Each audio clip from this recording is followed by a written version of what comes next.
दोस्तों, हमारे हिंदू शास्त्र में कलयुग के बारे में कई सारी बातें कही गई है कि कलयुग में ऐसा पाप बढ़ जाएगा, फिर लोग एक दूसरे को मारेंगे, फिर एक दूसरे के ऊपर हमला करेंगे, फिर पति ही पत्नी के बारे में चरित्र पर शंका करेगा, ये सारी चीज़ें। और माता पिता का नहीं होगा बेटा, बेटा बहू का होगा, फिर मतलब बहुत सारी चीज़ें आपने ऐसी धारणाएं सुनी होगी। लेकिन आज की जो सच्ची घटना है, ये कलयुग के बारे में जो हमारे हिंदू शास्त्र में कहा गया है कि इतना पाप बढ़ जाएगा कि ना बेटा बाप की तरफ देखेगा और ना बाप बेटे की तरफ देखेगा। क्या कोई पिता अपने ही पुत्र की सुपारी दे सकता है? आप सोचिए, आज की जो सच्ची घटना है ये इसी टॉपिक के ऊपर है। एक पिता ने उसके पुत्र को मरवाने के लिए 3 लाख रुपए की सुपारी दी और उसको उसके पिता की हत्या करवा दी और पूरा एक्सीडेंट का रूप दे दिया गया ताकि शिनाख्त ना हो सके। जैसा हिंदू शास्त्रों में कहा गया है कि आने वाले दिनों में यानी आने वाले सालों में कलयुग में इतना ज़्यादा पाप बढ़ जाएगा कि जिसके कारण एक दूसरे के ही नहीं होंगे, ना बेटा बाप का होगा, ना पत्नी पति की होगी, ना पुत्र माँ का होगा। ये उसी की निशानी है। इस वीडियो को अंत तक जरूर देखिएगा क्योंकि आज की जो मैं सच्ची घटना आपको सुनाने जा रहा हूँ, ये ऐसी भयावह और इतनी दर्दनाक कहानी है कि आप सुनने के बाद में कहेंगे कि क्या कलयुग में जो हमारे हिंदू शास्त्र में लिखा गया है सच में ऐसा ही होने वाला है। नमस्कार, मेरा नाम है मोहन अहिरवार और आप देख रहे हैं खबर तमर इंडिया का यूट्यूब चैनल। दोस्तों, चैनल पर पहली बार आए हैं तो चैनल को सब्सक्राइब जरूर कर लीजिएगा और बेल आइकन यानी घंटे के बटन को आप जरूर दबा दीजिएगा, जिससे कि आने वाले हर वीडियो हमारे आपको मिलते रहे। दोस्तों, आज की जो सच्ची घटना है ये बरेली की है और ये इसका खुलासा कल हुआ है कि ऐसा हुआ है। इस वीडियो को अंत तक जरूर देखिएगा क्योंकि कोई पिता पुत्र के बारे में ऐसा सोच सकता है। पुत्र जिसकी संतान नहीं होती है, आपने सुना होगा कि जिसकी संतान नहीं होती है वो इतने ज़्यादा संतान प्राप्ति के लिए इतने ज़्यादा देवी देवता करता है, इतने ज़्यादा डॉक्टरों के पास जाता है ताकि उसकी एक संतान हो जाए, उसका खानदान चलाने वाला कोई हो जाए। लेकिन क्या वैसे ही पिता पुत्र की सुपारी दे सकता है? सोचिए आप। पहले हमारे हिंदू शास्त्र में, रामायण में आपने सुना होगा कि राजा दशरथ की कोई संतान नहीं थी, लेकिन जब वो पूरी तरह से बुजुर्ग हो गए, लगभग बुजुर्ग हो गए, उसके बाद में वो की आधी उम्र से ज़्यादा ढल गई थी उनकी, तो किसी दिन वो कांच में देख रहे थे तो देखा कि यार सफ़ेद बाल हो गए। तो उन्होंने कहा कि इतना बड़ा राज पाठ है मेरा, इतना पूरा अयोध्या से लेकर तो पूरे हिंदुस्तान, पूरे भारत में राज्य, इसको संभालेगा कौन? तो उन्होंने कुलगुरु थे वशिष्ठ, उनसे पूछा और भी गुरुओं से उन्होंने राय ली कि क्या किया जाए ऐसा जिसकी वजह से संतान प्राप्ति हो सके। तो उन्होंने एक अश्वमेध यज्ञ करवाया। जो पढ़ा गया, जो रामायण में लिखा गया, वो सब चीज़ें मैं आपको कोशिश कर रहा हूँ। कहानी इसी की टॉपिक के ऊपर है कि उन्होंने अश्वमेध यज्ञ करवाया। उसके बाद में उनके 4 पुत्र हुए, राम, लक्ष्मण, भरत, शत्रुघ्न। ये उसके बाद में हम अब आज का तो चुनाव ही भगवान राम के ऊपर हो रहा है आज के ज़माने में। तो संतान प्राप्ति के लिए कितना कुछ करते हैं, लेकिन पिता ने ही उसके पुत्र की हत्या की साजिश रची। और कैसे? ये कहानी स्टार्ट होती है एक प्लॉट से।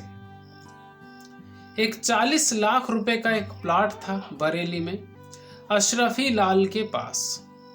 अशरफी लाल के पास एक प्लॉट था और उस प्लॉट को अशरफी लाल और उनका बेटा हरपाल हलवाई बेचना चाह रहे थे।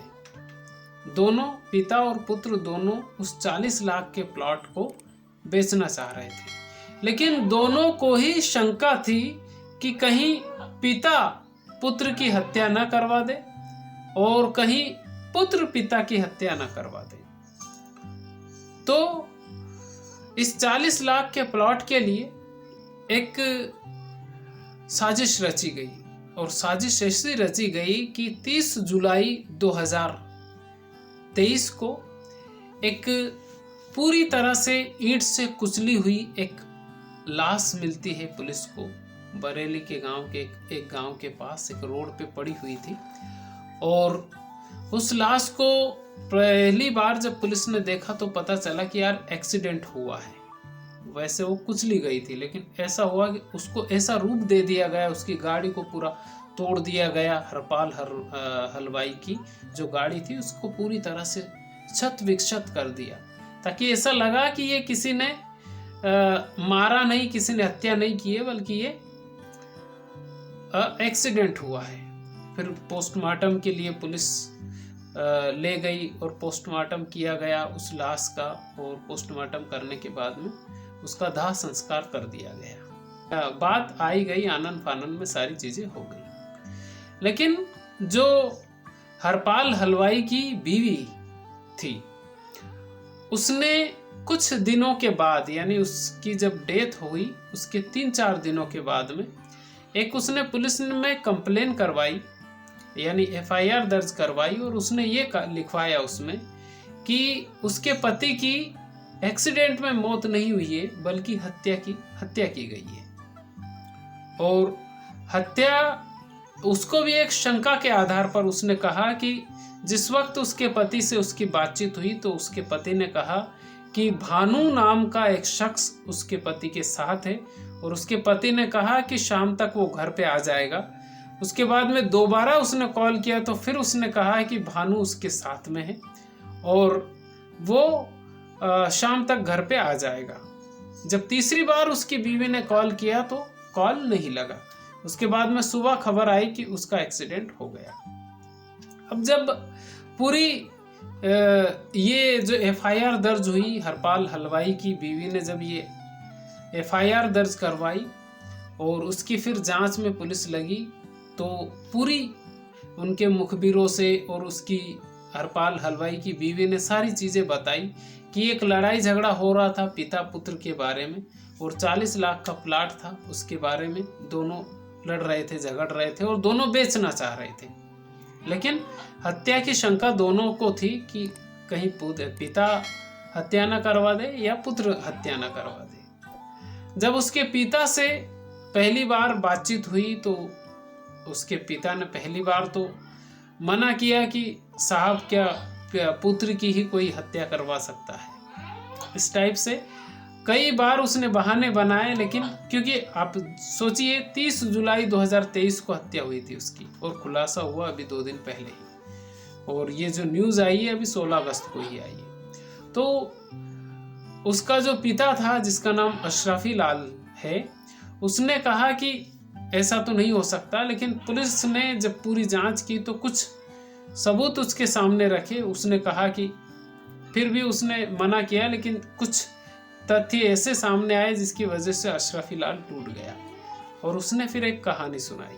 उसने कहा कि पिता और पुत्र के बीच में एक 40 लाख के प्लाट के लिए लड़ाई झगड़ा हो रहा था। उसने कहा अगर वो हरपाल हलवाई को नहीं मरवाता तो हरपाल हलवाई उसको मरवा देता, यानी पिता को डर था कि हरपाल हलवाई उसको मरवा देता।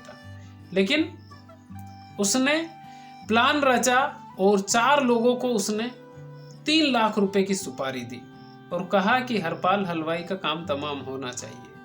इन 4 लोगों में गजेंद्र, धर्मेंद्र, भानु, ऐसे करके 4 लोग थे, और 4 लोगों ने मिलके साजिश रची। फिर हरपाल हलवाई को मिलाया भानु नाम के एक शख्स ने, और उसके साथ में रहा वो, और उसके बाद में जब शाम हो गई तो चारों ने मिलके उसकी पहले हत्या कर दी। उसके बाद में फिर उसको ऐसा मारा कि एक्सीडेंट लगे, और उसकी गाड़ी को ऐसे फोड़ा गया कि पता ना चले कि ये एक्सीडेंट हुआ है। एक तरह से ऐसा लगना चाहिए कि एक्सीडेंट हुआ है। ये चारों लोगों ने उन्होंने मिलके की, और इसके लिए उन्होंने 3 लाख रुपए की सुपारी ली थी अशरफी लाल से। ये उसने जुर्म कबूल कर लिया कि उसके पिता ने उसकी हत्या करवाई थी। पिता ने ये जुर्म कबूल कर लिया।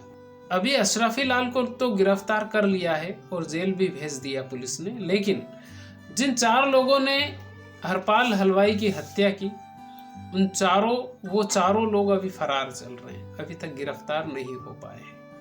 लेकिन आप सोचिए कि ये ऐसी घटनाएं हैं, या आप बोल सकते हैं ऐसी कहानियां हैं जिनसे डर लगता है सुन के कि यार क्या हो रहा है जमाने के अंदर।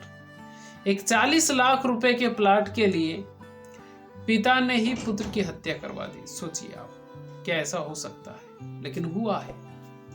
ऐसी और भी घटनाएं आपने सुनी होगी, लेकिन इतनी खतरनाक कहानी आपने नहीं सुनी होगी कि यार एक पिता ही पुत्र की हत्या करवा सकता है क्या। लेकिन हुआ है ये। अब हरपाल हलवाई की जो बीवी है, खास तौर से वो अगर हार मान लेती तो शायद ये अशरफी लाल और उनकी जो गैंग थी, जिन लोगों को अशरफी लाल ने ये सुपारी दी थी, वो कभी नहीं पकड़ाते, क्योंकि पोस्टमार्टम हो गया, दाह संस्कार हो गया, कहानी खत्म हो गई थी। लेकिन उसने शंका जाहिर की कि ये ऐसा हुआ है। तो दोस्तों, इस कहानी को सुनाने का मकसद किसी के दिल को ठेस पहुंचाना नहीं, बल्कि आपको जागरूक करना है कि संस्कार होना बहुत जरूरी है। बिना संस्कार से नहीं। अगर अशरफी लाल के अंदर संस्कार होते तो बेटे जो हरपाल हलवाई, उनका जो बेटा था, उसके पास भी वो संस्कार होते। तो संस्कार बहुत जरूरी है। वो चाहे जमाना सतयुग का हो, लड़ाइयाँ वहाँ भी होती थी, चाहे वो त्रेता युग का हो, लड़ाइयाँ वहाँ भी हुई है, चाहे वो द्वापर हो, वहाँ लड़ाइयाँ वहाँ पर भी हुई है, और चाहे ये कलयुग हो, लड़ाई यहाँ पर भी हो ही रही है। चाहे वो बेस कोई भी हो, लेकिन लड़ाइयाँ उस वक्त देवी देवता और राक्षसों में लड़ाई होती थी। सतयुग में भी वही हुआ, द्वापर में भी वही हुआ, और त्रेता में भी वही हुआ। वैसे द्वापर में राक्षस खत्म हो गए, इंसान ही रह गए थे, लेकिन जो दुर्योधन भी राक्षस से कम नहीं था। तो ये सारी चीजें होती है, लेकिन बिना संस्कार के चीजें कुछ भी संभव नहीं है। इसलिए संस्कार के लिए कहाँ लोग भटकते हैं। पहले सतयुग में गुरुकुल में बच्चों को रखते थे। वैसे राजा महाराजाओं के पास ही थी अथॉरिटी, छोटे मोटे गरीब लोगों के पास तो अथॉरिटी थी नहीं। तो उनके बेटे ही गुरुकुल में रहते थे और उनके बेटे ही पढ़ाई करते थे। लेकिन आज के ज़माने में तो सारी चीज़ें ओपन है, कहीं भी कोई भी पढ़ाई करवा सकता है, लेकिन उसके बाद भी ऐसे कांड हो जाते हैं। तो क्या कहेंगे आप? तो दोस्तों, ये कहानी आपको कैसी लगी आप कमेंट करके ज़रूर बताइए। चैनल पर पहली बार आए हैं तो चैनल को सब्सक्राइब जरूर कर लीजिएगा। खुश रहिए, अपने माता पिता का ख्याल रखिए। अगर आपके घर में आपके दादा दादी हो तो 24 घंटे में 1 घंटा उनके पास जरूर बैठिए, क्योंकि वो जो संस्कार आपको दे सकते हैं, वैसे संस्कार दुनिया की कोई भी यूनिवर्सिटी आपको नहीं दे सकती है। स्कूल, कॉलेज, ये सब चीज़ें हमें किताबी ज्ञान देगी, लेकिन जो सही संस्कार होते हैं वो हमारे बड़े बुजुर्ग ही दे सकते हैं। तो उनके पास जरूर बैठिए। खुश रहिए। बहुत बहुत धन्यवाद आप।